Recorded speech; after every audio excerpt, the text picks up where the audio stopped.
मैं समस्त अपनी जनता पार्टी के कार्यकर्ताओं, पदाधिकारियों, छात्र छात्राओं, अभिभावक साथियों को बहुत बहुत बधाई देता हूं, धन्यवाद देता हूं कि आज भी लोकतंत्र जिंदा है और सरकार झुकती भी है, झुकाने वाला चाहिए। ये साबित हुआ क्योंकि यह लड़ाई इसलिए महत्वपूर्ण थी कि 27,767 स्कूल बंद होने से 13 लाख बच्चों की शिक्षा बाधित होने जा रही थी। 54,000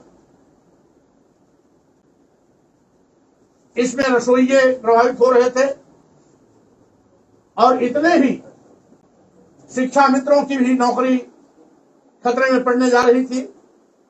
इस आंदोलन से जहां 13 लाख बच्चों को फिर से शिक्षा अपने घर गांव में ही प्राप्त होने की सुविधा मिलेगी, वहीं पर 54,000 रसोइये और 54,000 शिक्षा मित्रों की जो नौकरी खटाई में पड़ने जा रही थी वो भी सुरक्षित हो गए। और अपनी जनता पार्टी इकलौती पार्टी थी जिसने सरकार की जन विरोधी नीति का कड़ा विरोध किया था। प्रदेश मुख्यालय पर जबरदस्त धरने के माध्यम से जहां श्री राज्यपाल जी को ज्ञापन दिया था, वहीं पर प्रदेश के सभी जिला मुख्यालयों पर हमारे जिला अध्यक्षों की अध्यक्षता में श्री राज्यपाल जी को संबोधित ज्ञापन पत्र जिलाधिकारी के माध्यम से दिया गया था। और तीसरे चरण में प्रदेश के सभी विकास खंडों में क्रमवार जहां भी स्कूल बंद हुए हैं उनको केंद्र बिंदु मान करके बाइक रैली के माध्यम से सरकार के स्कूल बंद करने के फैसले का कड़ा विरोध हुआ। खुशी है कि सरकार बैग फूट के आई, अरे ही देर हुआ लेकिन सरकार को अपनी गलती का एहसास हुआ, स्कूल बंद करने का फैसला वापस लिया। इसके लिए पहली बार इसलिए सरकार ने जो अपना स्कूल बंद करने का फैसला लिया उसका स्वागत करता हूं और समस्त अपनी जनता पार्टी छात्र छात्राओं अभिभावकों को बधाई देता हूं, धन्यवाद देता हूं। ये लोकतंत्र की जीत है, इसलिए स्वागत करता हूं। सरकार ने जो है अभी ऐसे स्कूल चिन्हित किए हैं जो प्राइवेट है, उनको बंद करने का आदेश जारी किया है। कोई भी जन विरोधी फैसला अगर यूपी सरकार लेती है तो अपनी जनता पार्टी सड़कों पर, सरकार जनता के कल्याण के लिए बनती है, जनहितकारी योजनाओं को लेके आएगी, विश्वास करता हूं। लेकिन जो भी जन विरोधी नीति लेके आएगी हम उसका खुल्लम खुल्ला विरोध करेंगे। सर, दिल्ली में एसएससी से जुड़ा हुआ एक सवाल है, कई सारे टीचर्स थे जो छात्रों के साथ में वहाँ प्रोटेस्ट करे, पुलिस ने वहाँ लाठीचार्ज भी किया है, तो उस विषय पे आप क्या कहना चाहेंगे? क्योंकि डबल इंजन की भाजपा सरकार दिल्ली की हो, केंद्र की हो या लखनऊ की हो, या देश की आवाज को दबाने की कोशिश कर रही है। जिस तरीके से दिल्ली में एसएससी की परीक्षा को लेकर के आक्रोशित छात्रों ने जन आंदोलन के माध्यम से अपनी शिकायत, अपनी आवाज केंद्र सरकार को पहुंचाने की कोशिश की, संवेदनशीलता से इस मामले को लेने के बजाय उन पर लाठीचार्ज हुआ। साथ ही साथ थाने पर रात भर उनको बैठाया गया। गुंडागर्दी और अराजकता करने का नहीं है, बल्कि जनहित से जुड़े समस्याओं को गंभीरता से लेकर समय रहते ऐसे मामलों का निस्तारण करना चाहिए जिससे कि किसी प्रकार की अव्यवस्था से बचा जा सके। स्वामी जी तो चुना हुआ है, सरकार ने भी फैसला, अंदर तो स्कूल तो है नहीं, सभी स्कूल 1 किलोमीटर की दूरी के मानक मान करके ही बनाए गए थे। और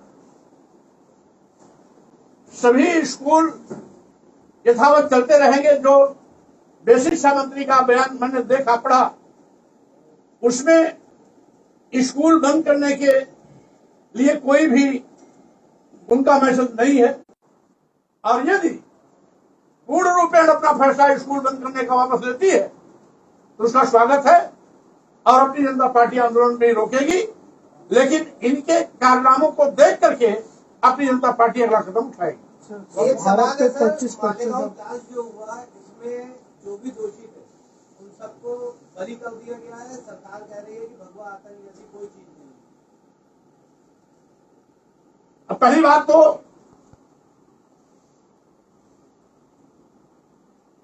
अगर भगवा आतंक नहीं है तो कौन सा आतंक इस देश में है? आतंक होता है, आतंकवादी ताकतें आतंकवादी होती हैं, वो भगवा हो या किसी और रंग का हो।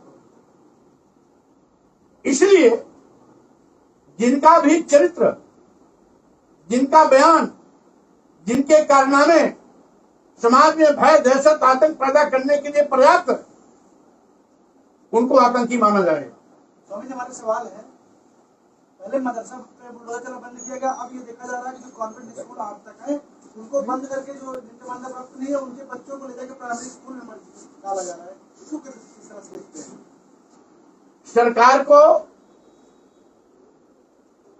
तानाशाही रास्ते को छोड़कर लोकतंत्र की मर्यादा के तहत कार्य करना चाहिए।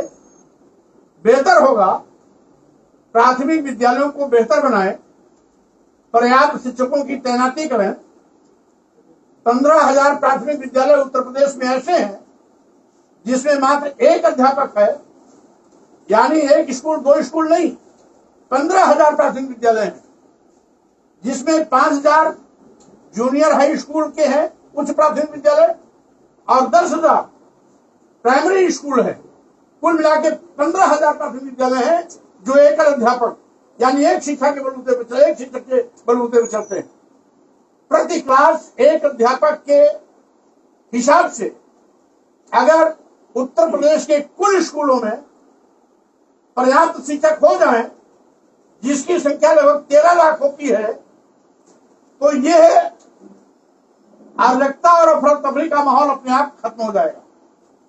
जब एक अध्यापक एक स्कूल में रहेगा तो स्वाभाविक रूप से एक अध्यापक 5 कक्षाओं के बच्चों को कैसे पढ़ाएगा, जबकि उसे मिड डे मील योजना को भी संचालित करना है। 31 अन्य विभागीय काम जो शिक्षा से संबंधित नहीं है, उनके निस्तारण की रिपोर्टिंग भी उस शिक्षक को करनी है। एक ही शिक्षक 31 विभागों की रिपोर्टिंग करेगा, मिड डे मील बनाएगा या मिड डे मील खाने की व्यवस्था कराएगा, या 5 क्लास के बच्चों को एक ही अध्यापक पढ़ाएगा। अपने आप में ये विचारणीय विषय है। मैं माननीय मुख्यमंत्री जी से इस बात का आग्रह करता हूं कि हवाई फायर करने के बजाय जमीन पे आए और जमीनी हकीकत को देखते हुए पर्याप्त शिक्षकों की तैनाती करें, जिससे कि ग्रामीण क्षेत्रों में चल रहे प्राइमरी विद्यालय, जिसमें गरीब के बच्चे पढ़ते हैं, गांव का जो भी गरीब है, मजदूर, किसान, दलित, आदिवासी, पिछड़ा, सभी गरीब के समाज के बच्चे उन स्कूलों में पढ़ते हैं। इसलिए इन स्कूलों की बेहतरी के लिए सरकार को प्राथमिकता से शिक्षकों की भर्ती तैनात करनी चाहिए और साथ ही साथ उन विद्यालयों के उच्चीकरण के लिए भी सरकार को प्रयास करना चाहिए। स्कूल को बंद करना विकल्प नहीं है। सर, डोनाल्ड ट्रंप ने 20 से 25% था, 25% अभी उसको टैरिफ लगाया है। टैरिफ लगा दिया है। इस विषय पर सर आप क्या कहेंगे? कुल मिलाकर के ये अंतर्राष्ट्रीय मामला है। इसको हमारे देश के प्रधानमंत्री जी और अमेरिका के राष्ट्रपति जी मिलकर आपस में बात करेंगे। इस पर हमें टिप्पणी करना उचित नहीं मैं समझता। हाँ, इतना जरूर है कि इससे कहीं न कहीं भारत की साख को बट्टा लग रहा है। इसलिए केंद्र सरकार को इस पर गंभीरता से विचार करना चाहिए, जिससे कि भारत का सिर ऊंचा रहे। पूरे विश्व स्तर पर भारत का सिर ऊंचा रहेगा तो हम सभी लोगों का सिर ऊंचा रहे। स्वामी जी, एक सवाल इसी के साथ ही साथ आप सवाल करें, एक मैं और मामला दे रहा हूं।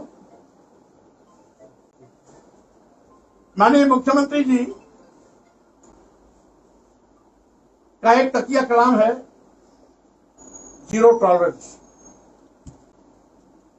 इसी बाराबंकी में सुबेहा थाने पर तैनात महिला पुलिस विमलेश पाल 27 जुलाई को एक मंदिर में ड्यूटी पर गई थी। वहां से लापता हुई। 4 दिन तक सुबेहा थाने की पुलिस और जनपद बाराबंकी की पुलिस उस लापता महिला पुलिस के खोजबीन नहीं कर पाई। 4 दिन बाद यानी कल 31 जुलाई को सुबह उसकी लाश बाराबंकी हाईवे के किनारे मिली। आखिर जीरो टॉलरेंस माननीय मुख्यमंत्री जी कहां थ्रेट किया गए हैं कि उनके नाक के नीचे महिला कांस्टेबल की लापता होना, 4 दिन तक उसका कोई अता पता नहीं, 4 दिन बाद उसकी लाश मिलना, यह पुलिस विभाग के लिए बहुत ही शर्मनाक घटना है। घटना वैसे भी अमानवीय है, निंदनीय है, दुखद है। जितनी भी निंदा की जाती उतनी कम है। लेकिन उत्तर प्रदेश का जंगल राज आज मुख्यमंत्री के स्तर पर चढ़ के बोल रहा है, फिर भी मुख्यमंत्री को उत्तर प्रदेश का जंगल राज, गुंडा राज नहीं दिखाई पड़ रहा है। जीरो टॉलरेंस तोते की तरह हमेशा रटते रहते हैं, रटुए तोते की तरह। जीरो टॉलरेंस उनका तकिया कलाम बन गया है। शायद जीरो टॉलरेंस का अर्थ नहीं समझते, अगर समझते होते तो शायद बाराबंकी में महिला कांस्टेबल पुलिस की लापता होना, 4 दिन तक उसका अता पता न कर पाना और चौथे दिन उसकी लाश मिलना जैसी जघन्य घटना सामने नहीं आई होती। सरकार को ऐसे मामले पर गंभीर होना चाहिए और जो भी कांस्टेबल, महिला कांस्टेबल विमलेश पाल के हत्यारे, देखना यह है कि अन्य अपराधियों की तरह सरकार उनको भी क्लीन चिट देती है या अपराधियों को गिरफ्तार कर जेल भेजती है। अब इंतजार इस बात का है कि अपराधी कब गिरफ्तार होते हैं और कांस्टेबल विमलेश पाल के हत्यारों की गिरफ्तारी कब होती है। अब विमलेश पाल के परिवारजनों को न्याय कब मिलता है। स्वामी जी, सीएम सिटी से सांसद है रवि किशन, वो कह रहे हैं कि समोसे का एक रेट होना चाहिए और समोसे का साइज भी एक होना चाहिए। बहरहाल खाते समझ अब वो जो फिल्मी कलाकार है वो इस प्रकार के चटखारे वाली बात तो बोलेगा ही बोलेगा। लेकिन अगर शुरुआती दौर से रगड़ घिस करके राजनीति में आए होते तो शायद वो जमीनी बात बोलते। हवा में राजनीति करने आए हैं तो हवा बात करेंगे, इससे ज्यादा और मैं कुछ नहीं कहता। स्वामी जी, इको गार्डन में कुछ छात्र पंचायत के छात्र 1 हफ्ते से धरना दे रहे हैं। उनका कहना है प्राइवेट स्कूलों की जो मनमानी चल रही है, इसको लेकर आपका क्या सोचना है? आप छात्रों से मिलने जाएंगे इको गार्डन? पहली बात तो क्योंकि पूरी भाजपा सरकार आज अराजकता के रास्ते पर चल रही है, जनहित के मुद्दों से सरकार का कोई सरोकार नहीं। यही कारण है कि 10 समस्याएं आज उत्तर प्रदेश में मुंबई खड़ी है। योगी सरकार ऐसे संवेदनशील, गंभीर जनहित के मुद्दों को अनदेखी करने की कोशिश करती है। इसीलिए मेरी मांग है योगी सरकार से कि हवाई बयानबाजी से बाज आए और उत्तर प्रदेश में जनहित के जो गंभीर मुद्दे हैं, संवेदनशील हैं, उसको संवेदनशीलता के साथ उस पर विचार करें और एक एक कर समस्याओं का निस्तारण करें। ठीक है। नेशनल दस्तक की आपसे गुजारिश है कि अगर इसको बचाना चाहते हैं तो नेशनल दस्तक को सब्सक्राइब करने के लिए रेड कलर के सब्सक्राइब बटन को दबाएं, फिर बेल आइकन की घंटी दबाएं। नेशनल दस्तक को बचाने के लिए बहुत जरूरी है कि हर खबर को शेयर करें, लाइक करें, कमेंट जरूर करें।